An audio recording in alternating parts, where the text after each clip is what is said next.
I want to do a podcast about films. I'm not stopping you. No, with you, you fool. Oh, so you mean you want us to do a podcast about films? Yes. Well, why didn't you say that? I did. I am. Well, you can't say films. You need to say movies. It's a more broadly recognised term. Yeah, don't worry about that now. Are you interested? Well, we can't just talk about films we like. That would be boring. Okay, then what about films we don't like? That sounds even more boring. Okay, how about this? Films we disagree on. Ah, intriguing. So one of us likes it, the other one doesn't, and we discuss our opinions on the film? I think you mean movie. Yeah, don't worry about that now. But yeah, that's the gist of it. All right, I'm in. Great. Could still be boring, though. You're boring. I don't see how that's relevant. Should we do one now?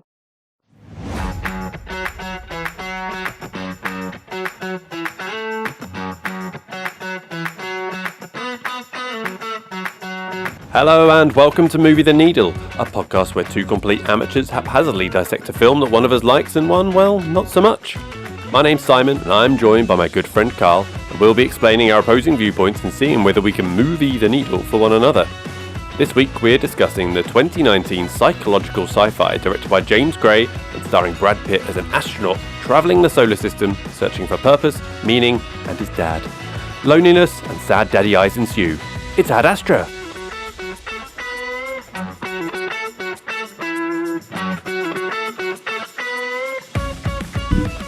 I nearly swore at the kids for the first time the other day.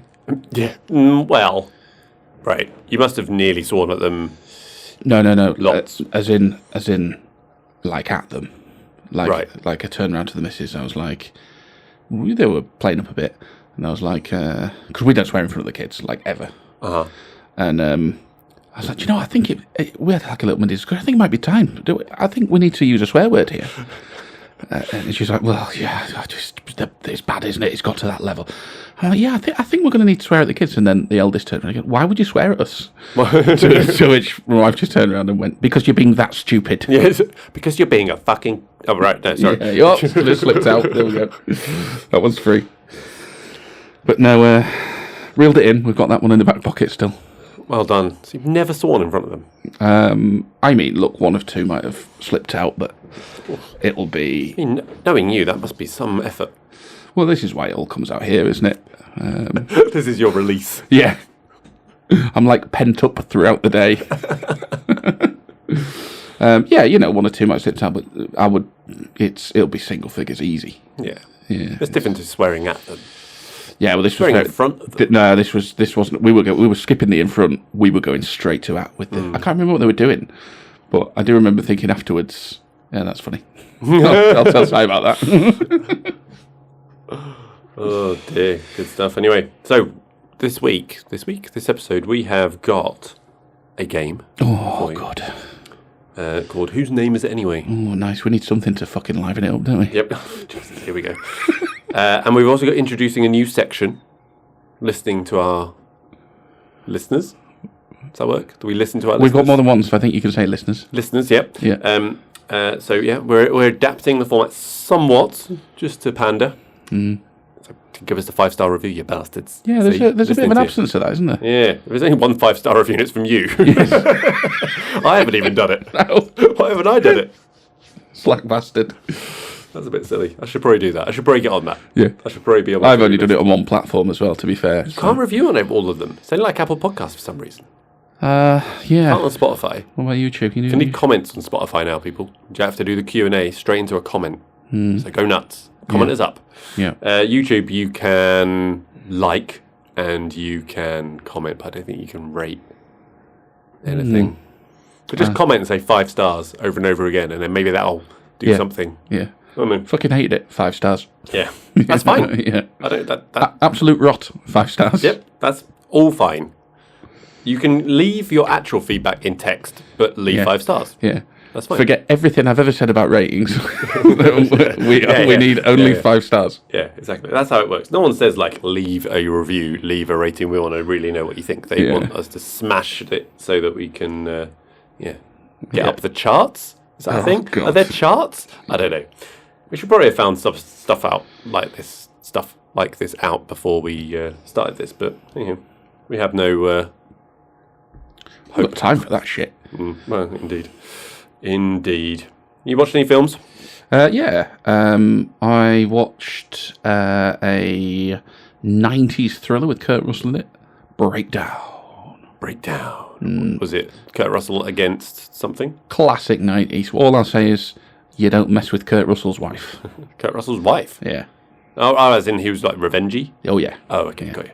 I thought it was like he was getting beaten by the wife or something. It's good, you know. Like we said about 90s actions before, straight down the line. Know what they are. Knows what they are. Yeah, good stuff. Indeed. Still not finished any of those Brian De Palma films. Jesus Christ. I feel like I have watched one other film, though. Not sure. Can't remember. I've watched not one. Not one. Not two. Not two. Well, actually, no, technically two. It'd be Because the three was this one. The great night be finished off with. Yeah, I haven't watched any films. Zero. Yeah. I watched two. So I watched If, the imaginary friend thing. Yes, I remember. Yeah. Had a bit of hype. John Krasinski. Mr. Emily Blunt. A bit of Mr. Emily Blunt, yeah. Mr. Emily Blunt. Oh, he is Mr. Emily Blunt. Yeah. He is Mr. Emily Blunt. Yeah. Directed and starring. It was a bit disappointing. I'll be honest. That's exactly what I was going to say. It was hyped. Was there and yeah, and then when it came out, everybody that sort of went, yeah. It was a little bit. It was pretty disappointing. I may have fallen asleep a little bit. Right. Yeah. But in my defence, yes, I'd had 5 pints in the afternoon. Okay. So I mean, its defence, I suppose, not my defence. Yeah. In its defence. Yeah. No, you failed. Yeah. Yeah. Well, yeah, I'm used to that. And then I watched Hitman. Okay, yeah. Not the shaven-headed video game thing. Right. The one by Richard Linklater. Okay. Of Before trilogy fame and Boyhood. Yep. That was good. It was very fun. I enjoyed it a lot. It's no great masterpiece of filmmaking, but it kept me entertained for a good hour 55 minutes apparently. So yeah, I would recommend. Oh, good. Yeah. What year was that?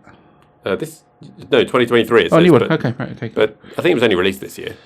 It was on like Netflix, one of those that went like into cinemas for like 3 days and then was on Netflix. I've remembered my other film. Oh, well done. And by remember, you looked it up. Yeah, I looked at Letterboxd. Well, that's why we do this, so we don't have to rely on our brain. Also quite handy because it reminds me I've got others to log, which I have already mentioned. But anyway, yes, the other film was again sticking with the 90s action. Although I think this one actually ticks over into 2000. Like a theme, don't you? Yeah, you sort of getting a groove, getting a mood. No, but you do, which is fine. Well, you got to be in the right mood for films, so. We talked about why I still haven't watched Manchester by the Sea. So you can imagine I don't understand how you need to be in a mood for that. I mean, when do you not want to just break down? Well, exactly. So you can imagine the run of films that's going to trigger off when I finally get around to it. Carl's just going to come in and like, what's wrong? Well, are you okay? I've watched loads of films. All right, and they're all fucking horrible. Behind Enemy Lines. Yeah. Jude Law? No. Behind Enemy Lines, different film. Owen Wilson. I'm thinking of a different one. Owen Wilson? Oh, yeah, okay. You're thinking of the one where he's the... Gates? Enemy at the Gates, that's right, yeah. I'm pretty sure they were around the same time. I'm pretty sure they were somewhere. Yeah, probably. Like I say, Behind Enemy Lines. Actually, 2001, I see. But again, very, very solid action flick, which... is quite funny given that it's Owen Wilson. Owen Wilson, yeah. He just isn't scream action anymore, does he? No, it's weird. I wrote this in my Letterboxd review. It's weird how... Because he's pretty good at it. It's weird how he just never really went into that territory again. But there you go. Maybe he didn't want to be typecast. So instead he just got typecast as something else. Boy, did he get typecast. Yeah. So, yeah, there you go. That's my viewing. Before we move on to the movie itself, any corrections or apologies from you for previous things that we've listened to recently? Oh, what was the last thing that I was editing? I mean, there'll be a few, won't there? So there was the tournament. I've got an apology for the tournament. Oh, okay. Yeah.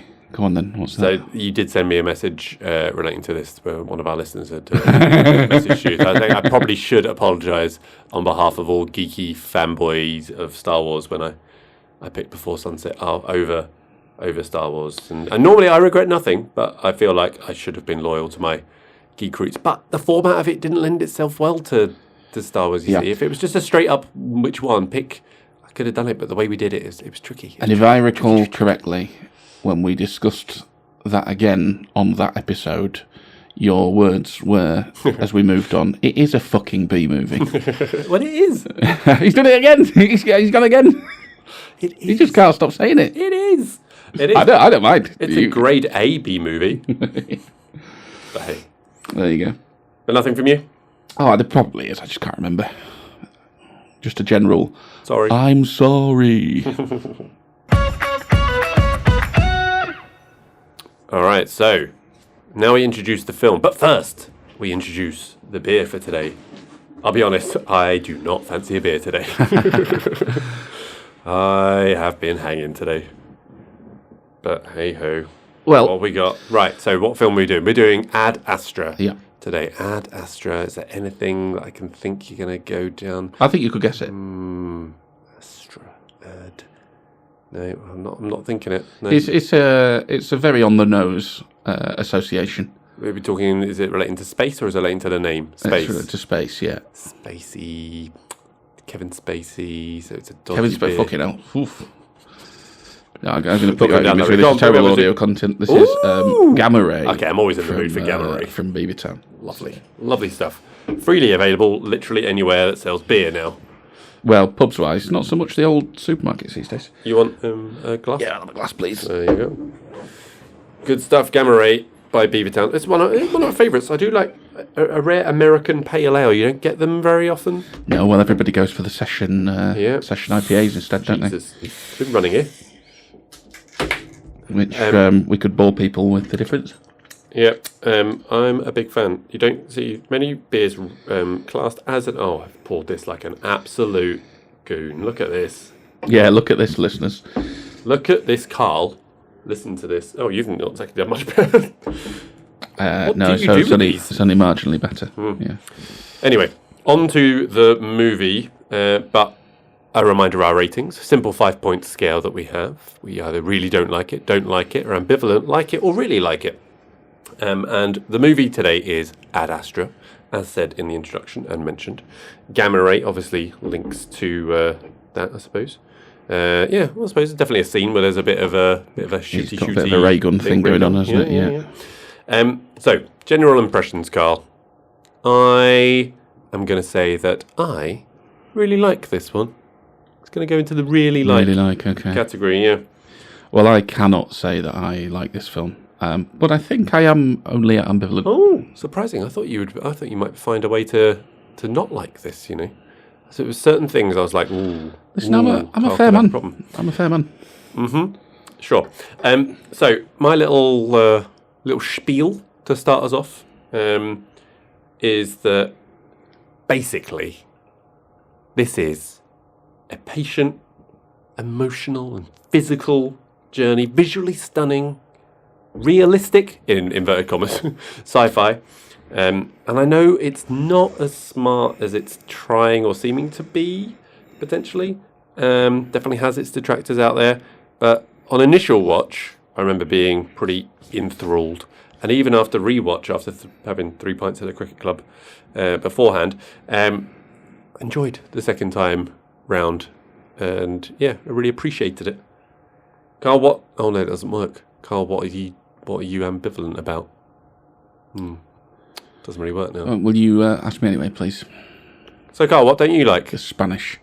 Really? Spain. Oh, yeah. And everything they stand for. Yeah. You're not a fan of Djokovic not winning Wimbledon, is that it? That was a bright spot. I enjoyed that. But that was more to do with him losing than that little oik winning. Yeah. It's Yeah, let's move on. They can't. But that's the thing about Spain, right? I mean, I don't think we've offended Spain yet. The greedy Spanish. They have a nice sounding language. They have weather. They have good food. Yeah, nice sounding language. Can't make up their fucking mind though, can they? Fair. Fucking pick one. Attractive women. I mean, and now apparently good at sport as well. I mean, come on, guys. Save something for the rest of the world. All right, you want my opening gambit then? Yeah, what's your opening gambit for this one? Why are you ambivalent? Okay, right. So this is, I think, quite a badly made film for reasons that we will discuss. That's not the same as me liking it or disliking it. Mm-hmm. However, I do think that such are some of the problems with them making it, particularly on how muddled the plot is. It really gets in its own way. And I think that's quite a shame, because it did threaten to be quite interesting. But for me, ultimately, it ends up being a bit dull. There we go. That was very brief for you. You're getting better at this. Well, I'm ambivalent, aren't I, mate? Yeah, I suppose. You're less passionate about ambivalence, I suppose. Isn't You should see the rest of my notes. Meh.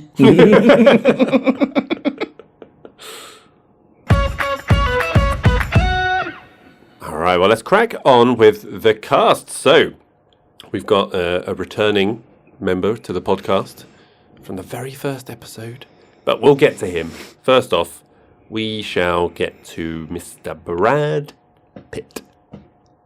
Bradley Pitt, if you will. Well, Bradley Pitt's, if you're a League of Gentlemen fan. I'm not. We've been over this before. Yeah, but somebody might be. Oh, yeah, I suppose. I forget we talk to other people on this, that it's not just a one-on-one conversation. Yeah, so do I, and then occasionally I have a moment and I go, oh, God, we put that out. Yeah. I said all those stupid things and we put that out. What do you think of Brad in this? Well, in general, I quite like Brad Pitt. I think he's got two good modes. Because he's not a greatest of actors. No. But I think he's got two good modes, which is sort of lovable idiot. Yeah. Which isn't this, obviously. Coen Brothers. Yeah, there's sort of the burn after reading, I think, The Mexican. Remember The Mexican?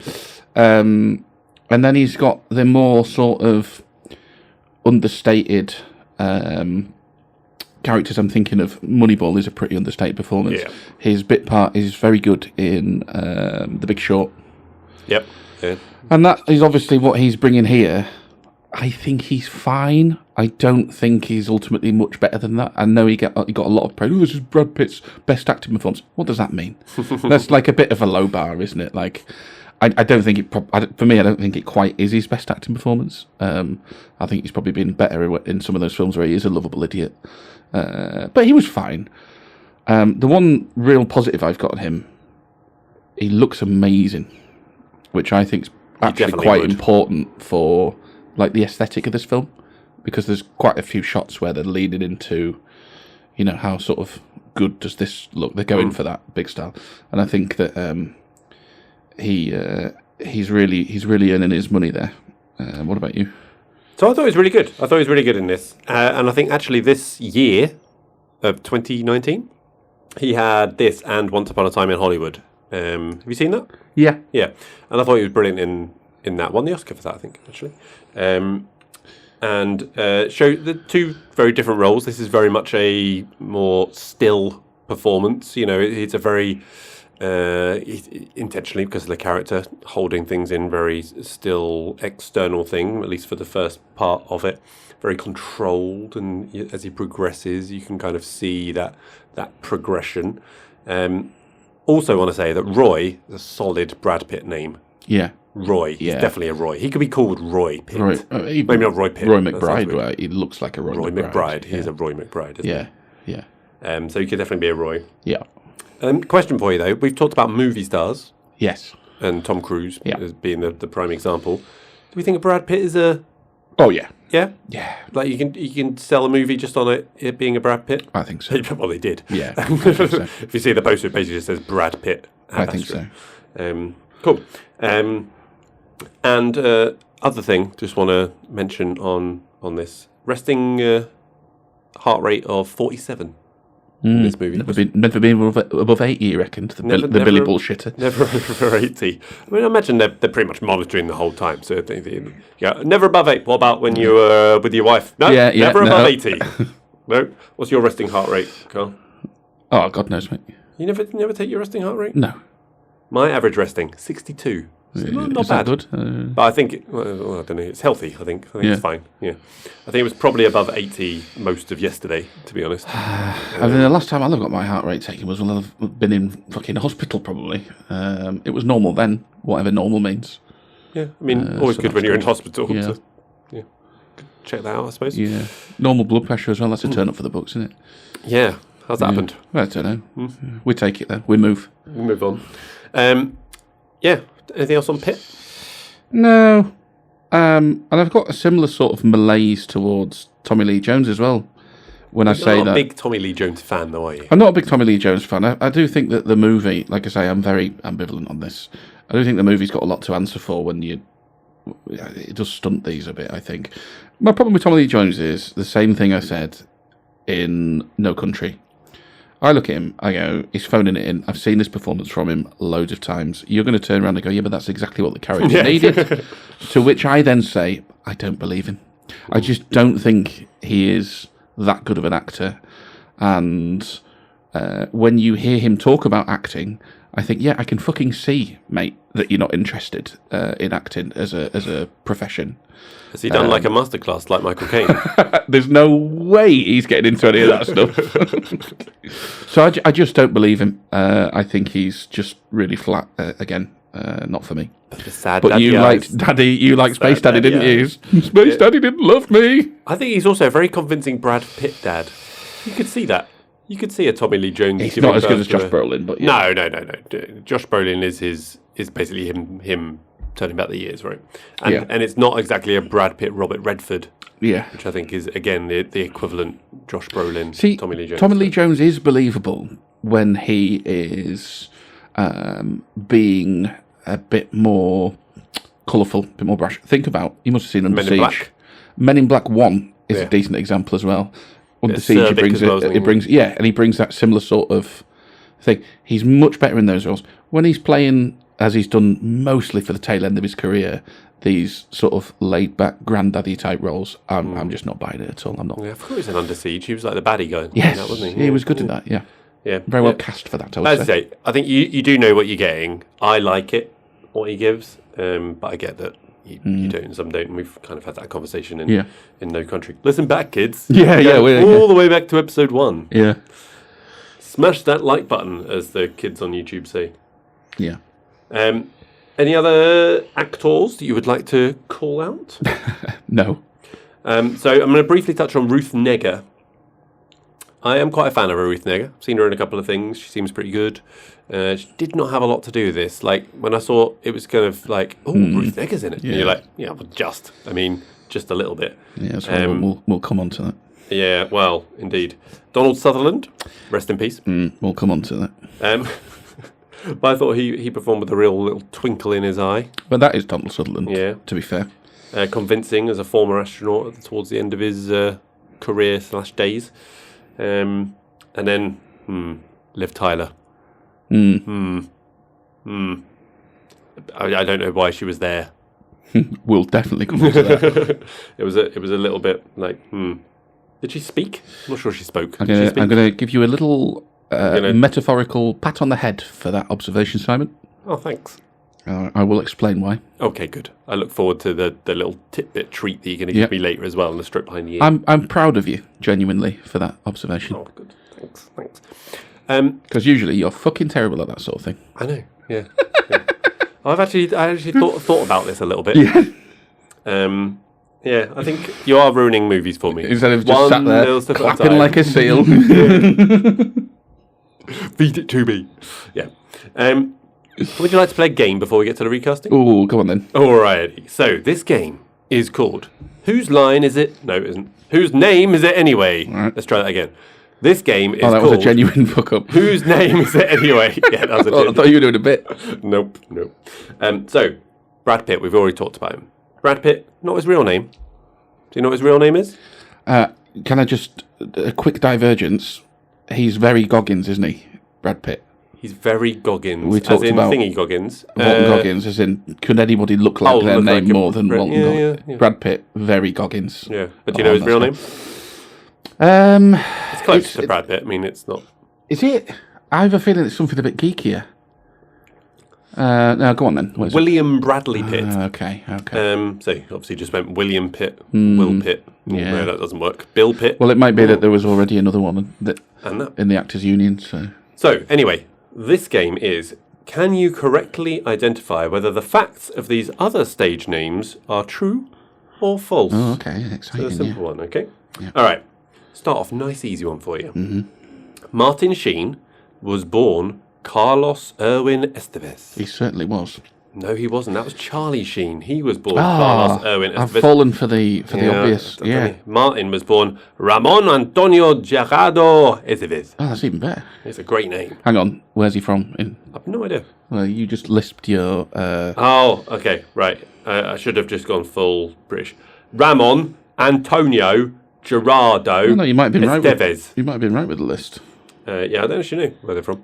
Lisp. To be honest. Anyway, while you look at that. Next one. You ready for this?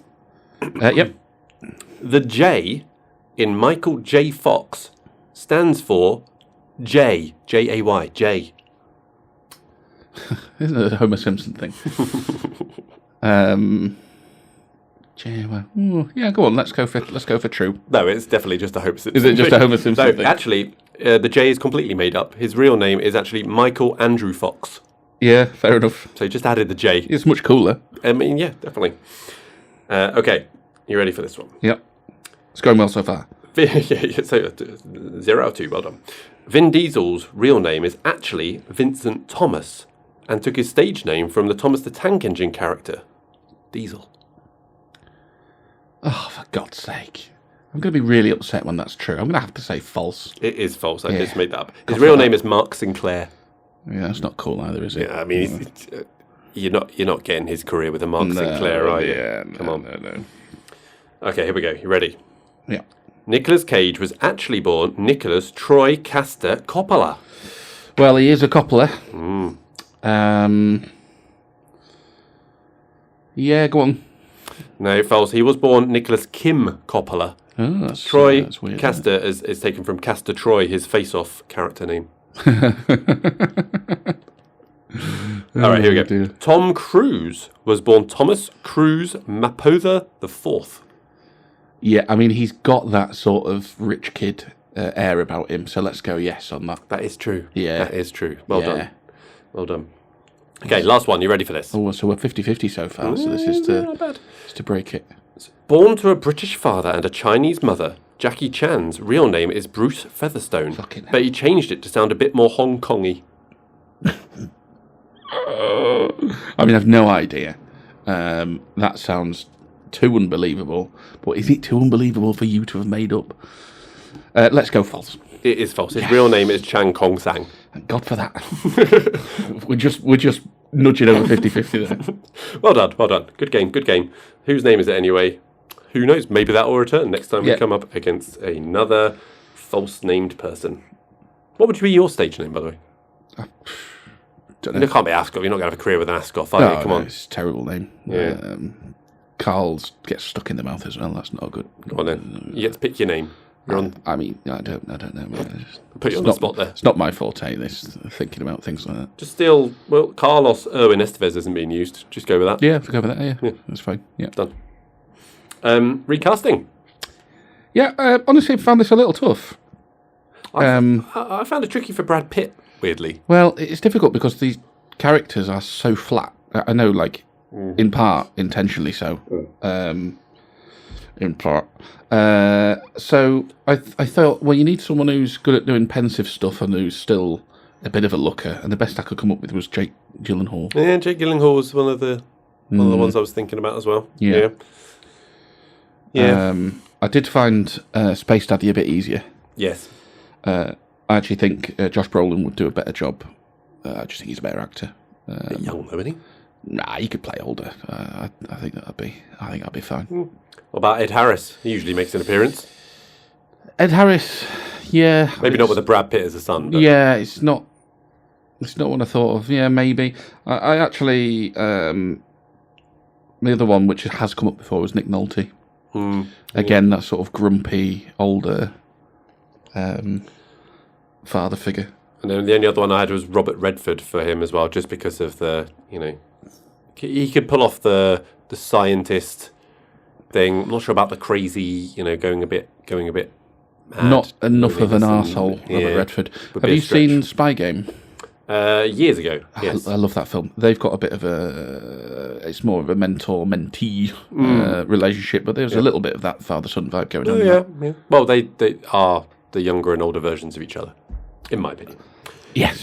How would you have recast Liv Tyler? This empty glass. I reckon would have done just as good a job. Not Emily Blunt, then? No. No. Emily Blunt wouldn't sully herself with a role like that. No. Rolls are generous. There must have been stuff left on the cutting room floor. Like, there must have been. If you've got nothing else to say on cast, we shall move on to production, and I shall reveal all. The only other one I had was Donald Sutherland being recast as Morgan Freeman. Yeah, that's pretty good, actually. Yeah, like that. Yeah, there we go. I'm on form. Okay, so we move on to production. And this was directed by James Gray. You familiar with the James Gray? Seen anything of other stuff? No, and I didn't check either. We Own the Night? No, not seen it. The Immigrant? No, not seen it. The Lost City of Z? I have seen that. Have you? I have not seen that. It looked alright. It's okay. Yeah, it's okay. I've not seen any of them. Watched the trailers for some of them. Didn't really make me want to watch any of them. We Own the Night could be interesting. It's got Robert Duvall in it. It's got Joaquin Phoenix in it. It's got Mark Wahlberg in it. Could be interesting. But the trailer was not a well-made trailer. It did not make me want to watch the film. I feel like The Immigrant was quite well received. That made a bit of a fuss at the the Cannes Film Festival. That was I think. Marion Cotillard, I think, and Joaquin. And was it Joaquin again? Yeah, Joaquin Phoenix. Oh, I must love him. Old Joaquin. Joaquin, yeah. But yeah, not really a lot to say on the director himself. I think in terms of the direction, we don't know what we're talking about, reminder, but he definitely had a... I don't know how I'm going to say this. He was convinced of a direction to go in, and he was pretty consistent with the whole aesthetic and tone, I thought, throughout. We'll get on into the plot with some of the set pieces and things like that, and how they fit / clashed with the overall tone of the film, and get your views on that one. Go on, what do you want to say about I mean, production? I kind of know what you mean, and I'm going to put it down to the fact that we are idiots and won't be able to pick the bones out of exactly where it goes wrong. But I think you might be wrong when you say he's got this singular vision, because I'm assuming that you haven't read what he thinks of the film. No. I think the most realistic depiction of space travel is about the only thing I've read. No, that's not what he thinks. No? No. What does he think? He does not like this film. He doesn't? No. What, the director? Yeah. Oh, was this studio interference? Yeah. Ah. So he... I know the ending. They had a lot of wrangling over the ending. Not just the ending. Oh, really? He describes this film as a torturous creative experience. And he hates people coming up to talk to him about it, because, whether good or bad, because he feels he had so little to do with the final product. Interesting. Now, I didn't know that until actually I don't want to plug them. I picked that up from another podcast. Did you? That little tidbit. You don't want to plug them? Why not? No. They might get us on as guest. Well, we'll come to that. But so the first time I watched this, I thought this film's a mess. I found that out later, so you can imagine how smug I was at that point. Yes, I was right. I know what I'm talking about. Which is why I was saying to you, like, genuinely, well done on the Liv Tyler scenes, because they were added afterwards. He never wanted them anywhere near the film. Really? What? She wasn't even in it? She wasn't even in it. It did seem like that. They don't belong in this film at all. So the thing is, what happened was he had an idea. It tested badly. The studio and Brad Pitt waded in and went, "You need more of this. We need to do this. You need to do this." And he completely lost control of it, to the point where some of the extra scenes that were filmed, he wasn't even directing. Oh, like what? Do we know which ones? All of the flashback scenes with Liv Tyler. And then a couple of extra action scenes. I believe it's difficult to find out the specifics on that. I do have some more specifics on what some of the changes. The voiceover added afterwards. Yeah, I knew that. Most voiceovers are added afterwards, but yeah, I know what you mean. The creative decision, there was not to be there. Personally, that's one of my biggest gripes with the film. We'll talk on that a little more. Yeah. The flashback scenes, there was extra Oh, the flashback scenes were at the behest of Brad Pitt. He said he feels like his character didn't have any earthly connection and needed fleshing out, so he did that. No, they didn't need the earthly connection. That's the thing. Right. Well, I sort of agree with you on that. Yeah. I thought, like, if you're going to have a wife, make her dead. Yeah. You know, that's my general view. No, it's not my general view on everything. Oh, God. There were extra action scenes added in because they felt it was too slow and boring. And I think all of this then contrives for me to get in the way of what he might have been wanting to do. And I think that you end up with such a mess. For me, it was obvious that this was full of half-finished ideas. And there's too many ideas in there. We'll come on to changes later. So... yeah, I sort of know what you mean. There's an aesthetic in mind. You feel they're going for a certain something. I don't think you can say that he achieves it, and James Gray would definitely disagree. Not, yeah, maybe I'm wrong on that one. The director himself disagrees with me. I can't really argue with that one. He actually, I have before. He actually, I'm not going to on this. He didn't say it in so many words, but he really wants to disown the film. He said something like, he fell out of love with filmmaking after this film, and he said, from then on out, when I sort of came back round to the idea of making more films, I decided... I'm going to make my films, and if the shit, it's my shit. And yeah, like I say, well done. Forget the Liv Tyler thing, but for me, there's loads of that, and it was obvious. So this does, as always, sneak a little bit into plot. Yeah, but I thought that actually I quite liked the fact that it was 90% slow, steady, patient. Navel gazing is not the right word, but I know what you mean. Introspective. Yeah, introspective. Yeah. But then there were these moments of excitement, drama, and action that mirrors life itself. You know, life is 90% just steady away, but then there are these moments that lift it. So I quite liked the fact they had them. Now, when I started listing them, there were more than I thought. I thought there was maybe 2, but I've listed 7.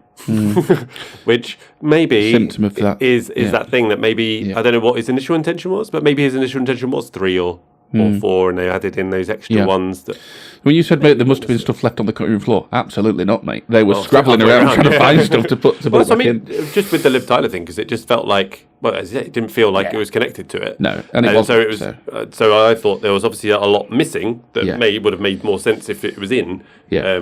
But yeah, very bizarre then. Yeah, it is. It's strange. What did you think about the voiceover then? Because you have a mixed relationship with voiceovers. I do. So I thought that actually it was a bit counterproductive to Pitt's performance, because I thought he was doing... Simon, well done again. Good, yeah.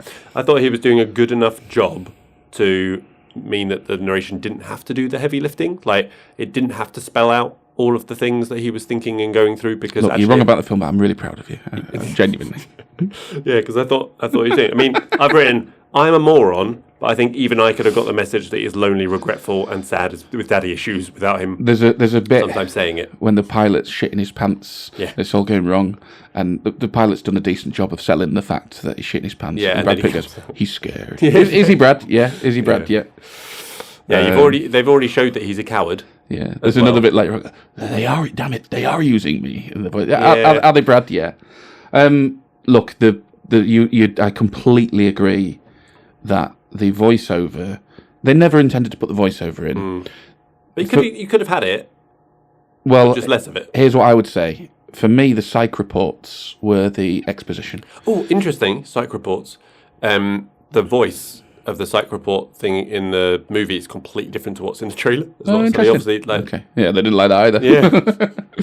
Yeah. The psych reports for me were the plot device for the exposition, and to allow that sort of side of it to take a back seat so that they could have the main thing being this very sort of slow, meandering, introspective thing, right? And the psych reports were the plot device they picked to go, here's how we will drip in those bits of exposition. I think, as a plot device, fine. I think that works quite well. Yep. When you do the voiceover and you step all over those, not just his acting and the scenes that we're obviously seeing, but the psych report. I mean, sometimes the voiceover is literally repeating like what he said in a psych report. You've ruined the psych reports then. So if you go voiceover, psych reports got to go. And actually, then the voiceover would have something to talk about other than reiterating what we fucking see on screen. Like he's scared. And yeah, it's because of that thing, because it was added afterwards. So you end up with this muddled mess of like, well, why is that? They're getting in each other's way here. So Yeah, but so don't entirely disagree with your observation on.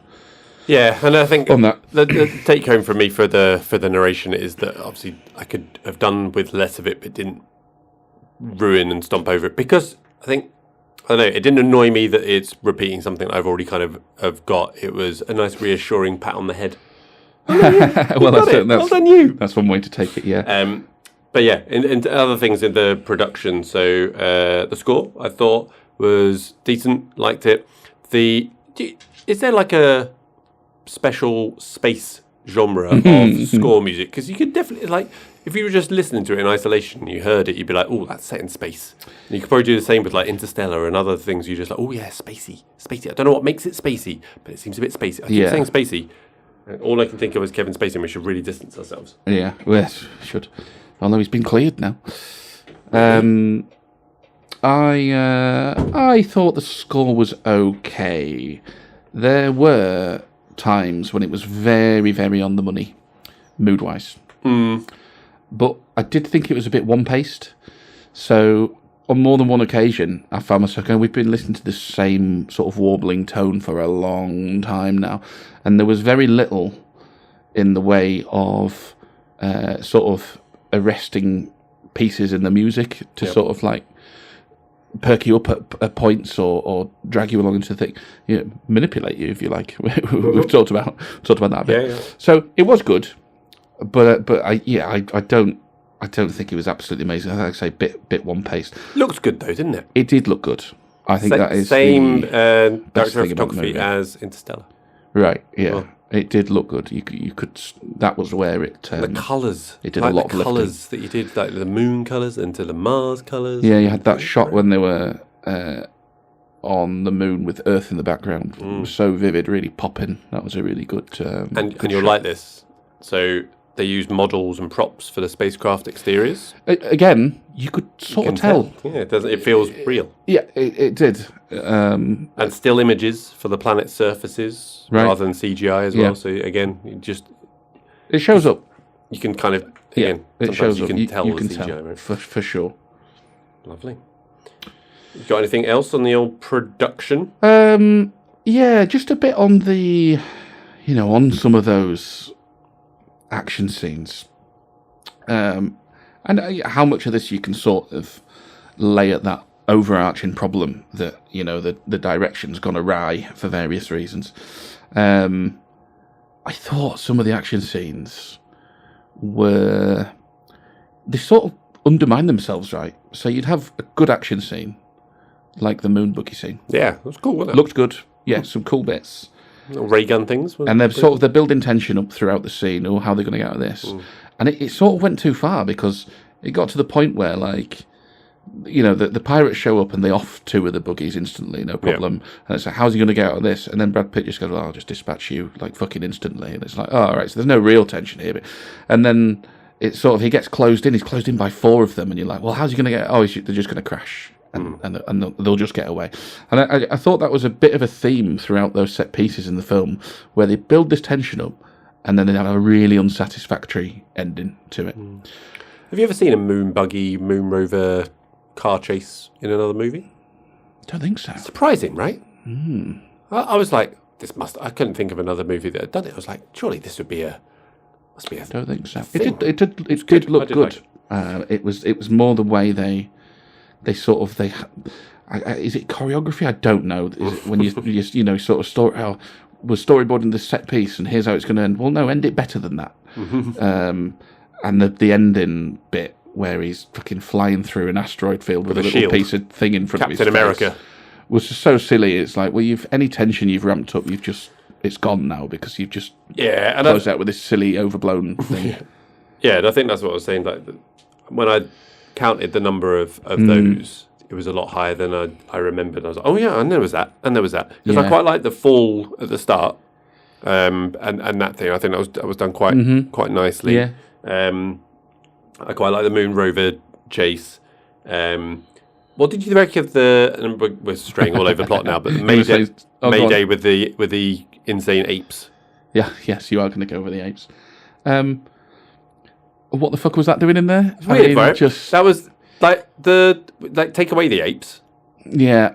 and do the other, like, do some, I don't know, something else. But like I quite like the, oh no, this is a distraction. You go into the thing, blah, blah, blah, or there's something going on. But I don't know. It felt like there was maybe something that you could have done differently that would have also ramped up, because it was meant to be quite a tense scene, right? You know, sneaking through. It's the old but then you just get the crazy ape eating a face. I mean, again, you wonder if that's one of the ones they've dropped in to go, we need more action. That was one of them that just sort of, it stood out a little bit as being a bit, not. It's hard to know. I mean, I personally thought there was a lot of that, and whether it's because they're all like that, or actually, if you do remove the sillier ones, the rest then suddenly look better. Yeah, by association like, of the fall from the tower, good. I quite like the moon rover chase. The landing on Mars bit where he had to like take control and do it. I quite like that. Report this, Captain. Yeah, I quite like the sneaking onto the ship. You know, where he had to get on, but then you have the 0G knife fight, which I had mixed feelings about, because I was kind of like, well, that's cool, but then also like, that's not really doesn't really belong in this film. You could have that in another film. That would be a cool idea. But in this film, not really sure. I mean, what I did like was the face crashing into the thing. That seemed more like the tone of the film, like a massive accidental fuck up. I like that. But yeah, when you get into the 0G knife fight, not so much. Yeah, it's. I know you say the shield with the just going through the things. It's like, I mean, I suppose it's going to be pretty strong material, but like you get that a little bit off. It's very overblown. It's tonally, it just feels like there's too much of that. Where it's like, does this fit with this sort of slow, introspective sort of exactly? And that's thing? what I liked it, because the moments of it. I think if you could have 4 of them, 4 of those moments interspersed in. Because then you go like, oh, it's slow, it's introspective, it's and then you're back to it, but yeah. Anyway, talked all over the plot there. Talked all over the plot, but never mind. There's more plot stuff to talk about. More plot to come, guys. All right, let's move on to the plot. Carl, right, this was another bit that I was quite pleased with myself about. Oh, go on. I'm really enjoying this. So, I don't get anything right. You know this. We've joked about it, haven't we? Yeah, it's not a joke. I don't get anything. I don't get it. I was trying to be kind. No. But, right. So, I, on rewatch, didn't get this on first watch, but on rewatch, I was like, there's a Apocalypse Now thread going on here. A real similarity. And I was like, actually, the more I thought about it, I was just like, it's another pat on the head for you. It's a slow thing. And then I was doing my research earlier today on the IMDb, and it was like, oh, it's one of the source materials is Heart of Darkness. And I was like, yes, I did it. Yeah. I spotted it. Well done. But then actually, when I started thinking about it again, I was like, oh, it's not a kind comparison. It doesn't serve this film well, comparing it to Apocalypse Now, because it doesn't do it as well. It doesn't do it as like, well. oh, no. Oh, actually making that realization made me like the film a bit less. Well, it doesn't do it as well, and that is due in no small part to the things we've already talked about. Yeah. Because, how difficult is it to have that clarity if you've got shit flying in all over the place, pissing all over your aims, But then with the Apocalypse Now, it's the same thing, right? Because it is slow, it's steady, but then there's not. Then it's not slow, steady, and then it's slow and steady, and then it's not slow and steady. Yeah. You've got the bloody tiger coming in, and you've got the helicopter thing. My pants at the tiger. Yeah.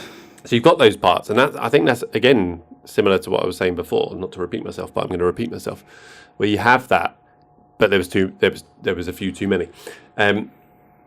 The other thing with the Apocalypse Now comparison, and you touched on it with the characters, and when I was coming to pick my favourite character, I was like, fucking hell, this is difficult.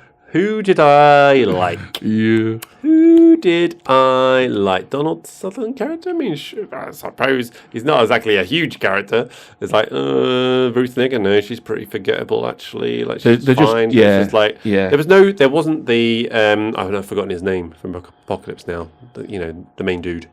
Not the main dude, the helicopter dude. Kilgore. Yeah, Kilgore. Yeah. There's no Kilgore, where he comes across someone and it's just like a steam ceiling thing. Now, they might have not wanted to do that because it would be like, we're really just stealing Apocalypse Now in space now, so we shouldn't really do this.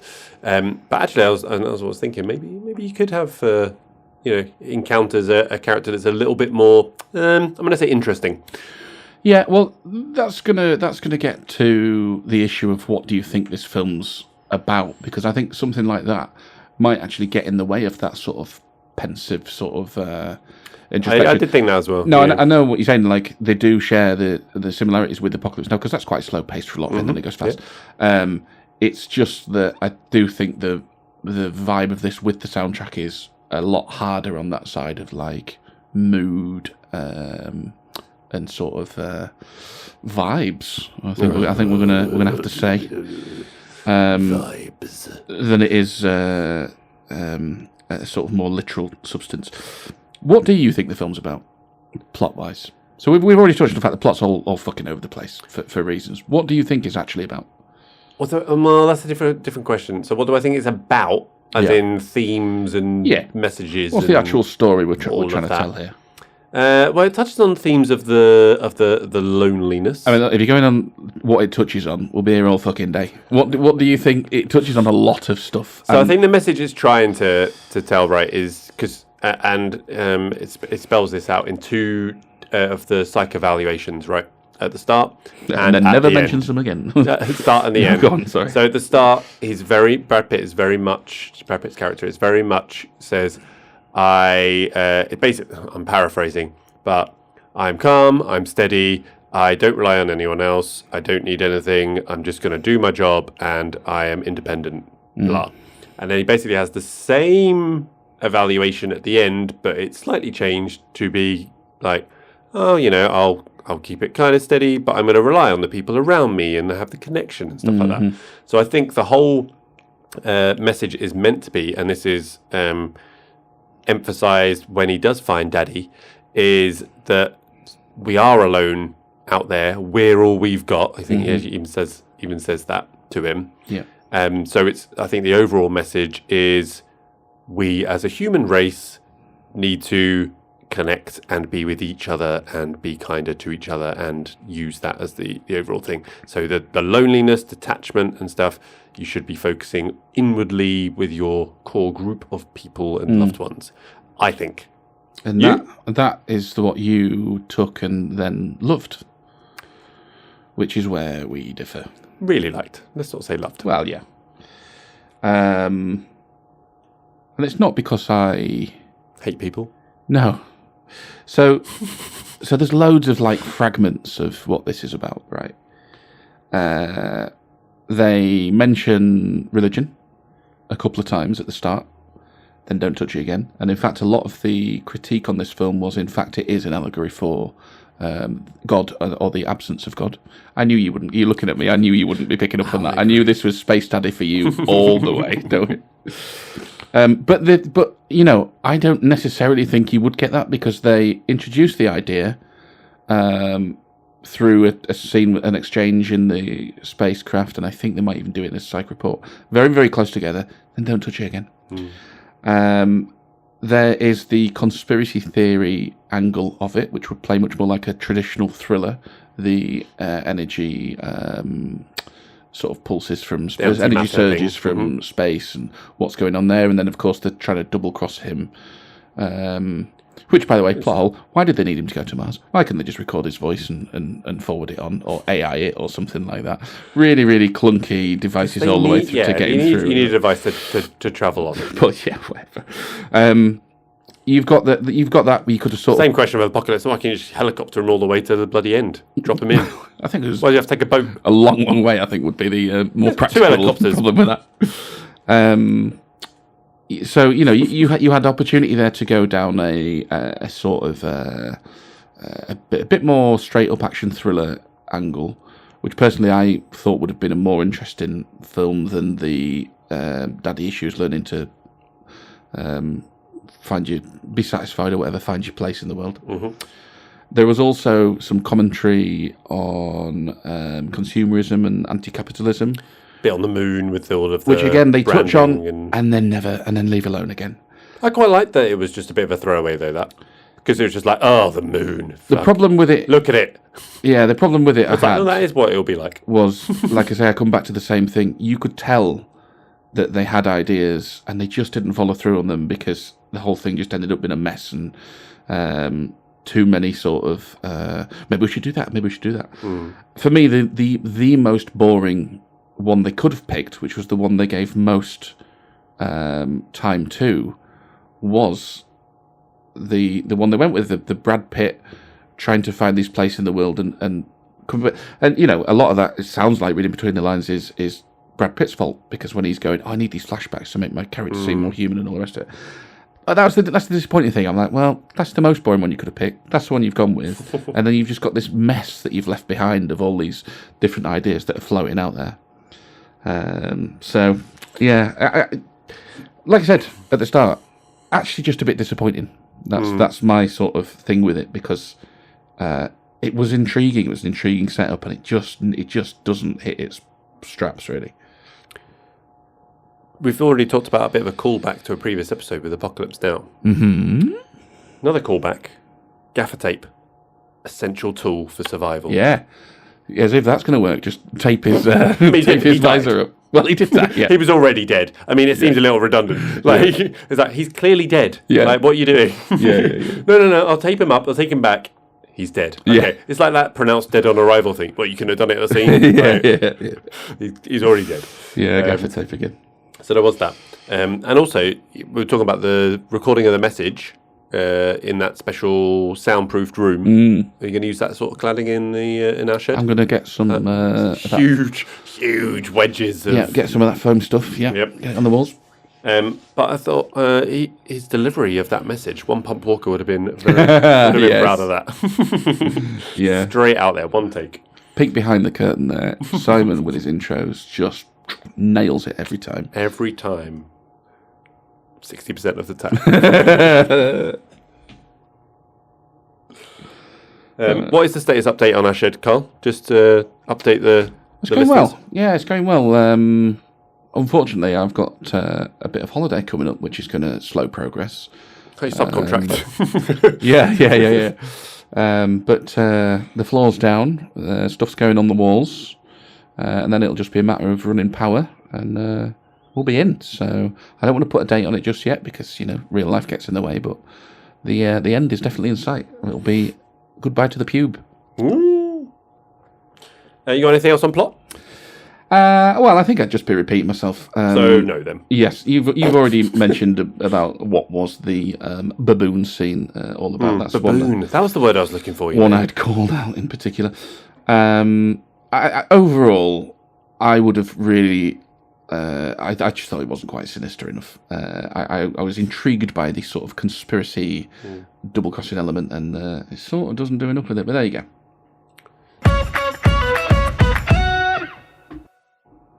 Okay, we move to our new section. Any changes? And the answer is always yes. Oh, yes. Yes, there is. So this is a new section where we come up with a maximum of 3 changes each. Okay. Some weeks it will be less. Some weeks you'll want to do more, but you can't. Okay. So, Carl, what do you want to go with? And we'll see if we match. Do you want these in any sort of priority? No, right. just okay. 3. Number 1, lose the fucking voiceover. Yeah, we don't need it. It gets in the way. Yeah, and I think mine is trust Pitt's acting more to convey what's been overly narrated. Yeah, agree. Number 2, cut down some of those scenes that were so blatantly added. I mean, the easy win is the fucking Liv Tyler callback scenes. Yep. But it can definitely stand to lose a couple of the action scenes as well. So similar, I said get rid of the wife. Oh, I mean, get rid of the wife character in this. Or give her something to do that was actually going to be worthwhile. Yeah. But either way, no. And my third one is just pick your storylines. Now, I will say, if you made those 2 changes we just talked about, leaving all of those themes that it sort of half touches and then leaves alone might be fine. Who knows? But I would have liked it to have settled and leaned in a bit heavier to 1 or 2 of those themes, preferably not the fucking Space Daddy Didn't Love Me. That was the most boring one, but whatever. That's what I would do. More clarity in the old storytelling, I think. Okay. And my third one is Flyjet 2, not Virgin Atlantic. It would have been much more entertaining. Very good. And it would have been bloody $125 for a blanket and a pillow. Come on. Don't get any blankets and pillows regardless. Fuck you. Yeah.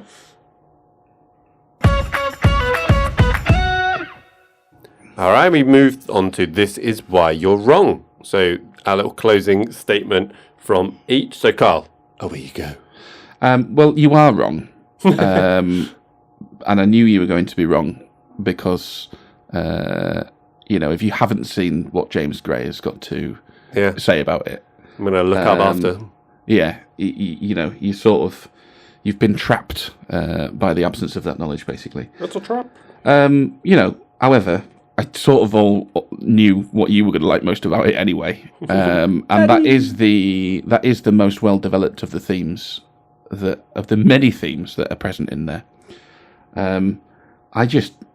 It just didn't land much for me because it was very, very muddled. I thought, obviously so. And look, it's not I think it's a badly made film. I think the overall viewing experience of it is still mildly pleasant. I don't dislike it, but Sound like you're describing your relationship with me. I'm very ambivalent in this, and I think you need to reel yourself in a little bit. So here we go. I said when I first watched this, I think I did. I think I went, Simon, this is an intelligent movie that you should really like. The first time I watched it. Do you know, I've got to put in here, because I read back my review for this, and I had to take out a line. That said? Because I just thought, you sound like a twat saying, like, this is an intelligent film for dumb people. Word for word, I said, I feel like this is a dumb person's idea of a smart film. I'm not even far off agree with you a little bit. And I read that and I thought, you've got to take that, you dickhead. And I think that's only because of the additional narration. Yeah. So I think that if they'd taken back or dialed down the narration, which is a common theme that I have throughout this. I think I'm fairly consistent-ish with it, apart from when it suits me.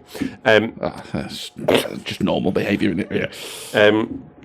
But yeah, I think I don't think I'm actually a million miles away from where you end up on it in terms of. I still think this is quite enjoyable. I enjoyed it the second time round.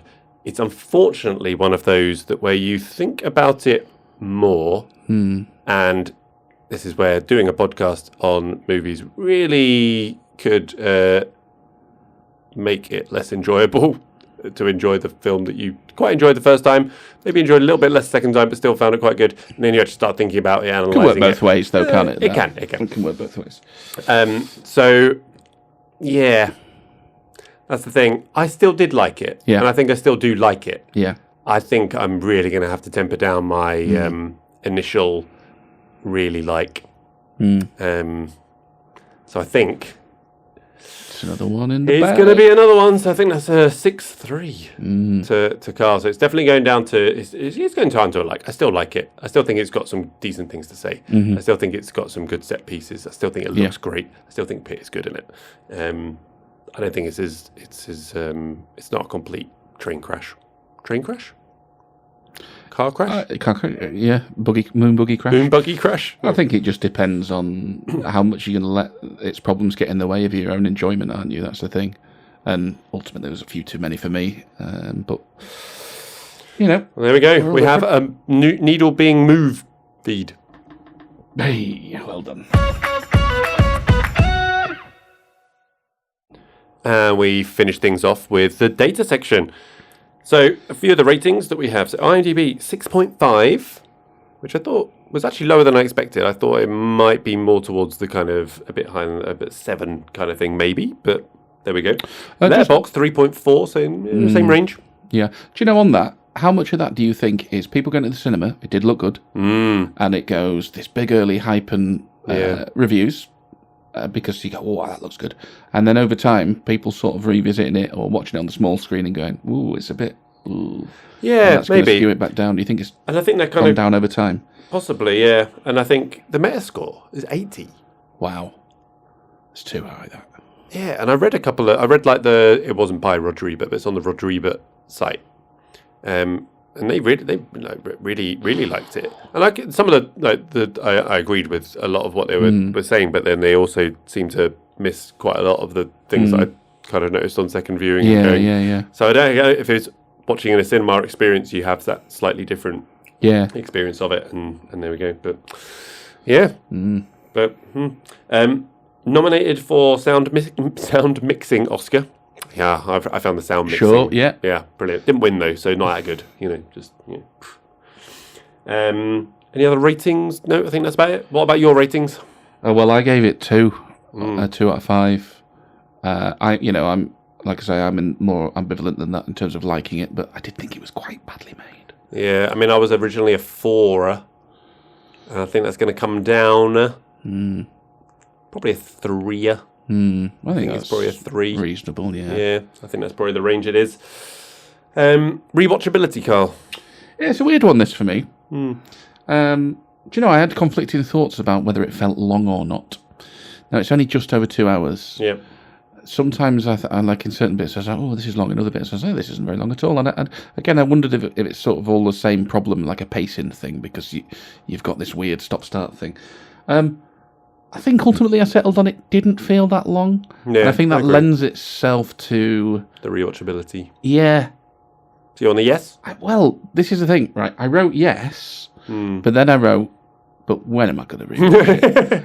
Oh, yeah, theoretical. It's all theoretical. But I mean, it's all theoretical. But like, I was sort of then trying to think, but could you ever actually see a situation? So I think I'm probably meh for that as well. But okay, I said yes. I said I can understand that. Yeah, I can understand that. Best scene.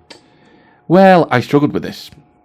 I settled on the moon buggy chase. Yeah, same here. But I did not like the ending of the moon buggy chase. No, but I thought, because I said it was being quite original thing, I thought it was very. It did look very cool. Yeah, how they did it with the shootings and the stuff. And, agreed. Yeah. Got his gamma ray out, didn't he? He did. That was good, by the way. Yeah. That disappeared. Yeah, that was well nice. Best quote. No, I haven't got one. It's tricky, this one, isn't it? It wasn't, obviously it's very low on dialogue anyway, and there are a couple of things that you might think were sort of funny, like you've already mentioned one, that I'll have a pillow and whatever. Like, $125 please, which again, in a better movie that was leaning into those sorts of critiques, I might have liked, but as it was, it just annoyed me. It did it just for the moon, travelling to the moon and getting to the moon, and then it stopped. Yeah. So I got... one, and it's not really a quote, that's the thing, but the part that I quite liked was the where Tommy Lee Jones was going, I never cared about you or your mother or any of your small ideas. It was very on the nose, all of that, though, wasn't it? For 30 years, I've been breathing this air, eating this food, enduring these hardships, and I never once thought about home. And I just liked Brad Pitt when he just says, I know, Dad. Yeah. That was the bit I quite liked. I'm taking you home. But the one I've settled on is, again, Tommy Lee Jones saying, where he goes, I have work to do. I have infinite work to do. I must find intelligent life. We've all been there at work. Yeah. Do you know what? When you deliver it like that as well, shades of Comanche. It's a little bit. I'd say my go-to is if I can't find a proper quote, I just find one I can use at work. Fair enough. Do you know on those, on that sort of that end scene and the resolution with his dad, how on the nose that dialogue was? Did you not think it was weird they didn't follow through with he could have failed his last psych report, with the implication being that, well, now you're a fully functioning individual, you're no longer fit for the service, son. But it didn't do it. It wouldn't have made my top 3 changes, but I was like, I was fully expecting with how on the nose some of this has been for that, and it didn't do it. There you go. I think the slow progression into not being that level-headed thing, again, I think they could have leaned into that psychological side of it a bit more as well. Yeah. Didn't make my top 3 changes, but hey. Favourite character? Tricky one. Well, I mean, it's Roy, but, that breaks your rule if you're not wanting to pick the main character. The only other person I could say was the Donald Sutherland, like Colonel Pruitt, because he did a little bit of something. But the problem is those ancillary characters were just dripped in to move the story along at points. If it wasn't Roy, then, I'd struggle. Yeah. Tearjerker. No. So there was no actual leakage, but I think I was maybe close. I think maybe I might have for the first watch round potentially at some point. But you don't surprise me. Yeah. Jerker. No.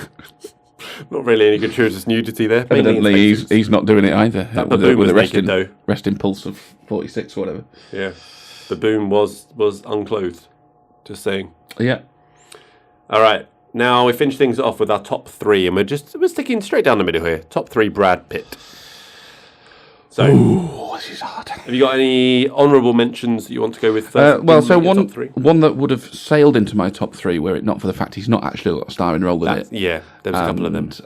It's a bit was The Big Short. I thought that might actually make it on B. It didn't really have a big enough part to justify that, did he? I don't think you put that in.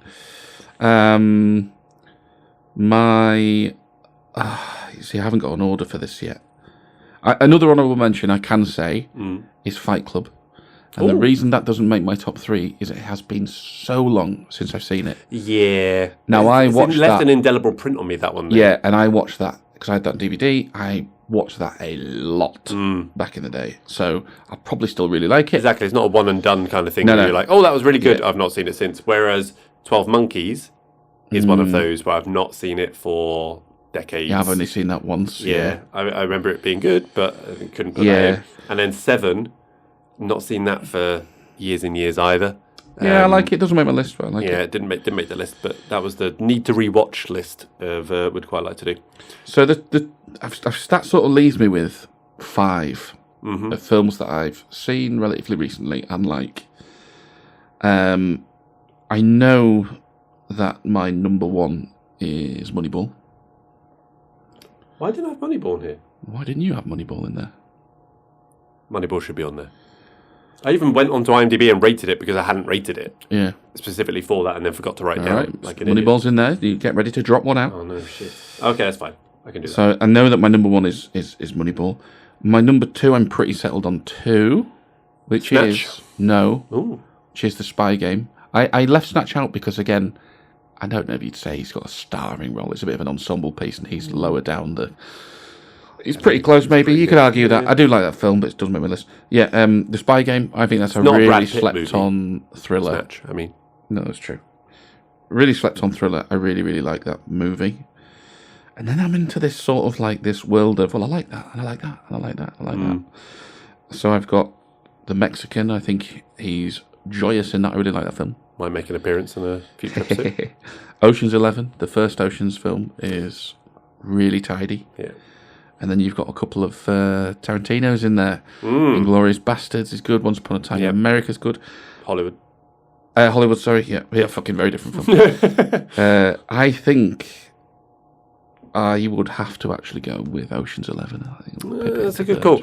That didn't make the list. And again, it was one of those that I've not seen it for so long. I remember it being very entertaining. Really tidy, fun film. Of the genre, you're just like, yes. Yeah. Well up there. Very so I went for Snatch, Fight Club, and Moneyball. I think if I had to take... All bangers. If I had to take Snatch out just because of it not being a Brad Pitt film, then it would be either Inglourious Bastards or Fury. I remember quite liking Fury, but again, that was a once-watched thing. Yeah, the tank one. Not sold on. I know what it is. Yeah. Okay, I was just not sold on it. Any gaps in your Brad Pitt filmography that you want to fill?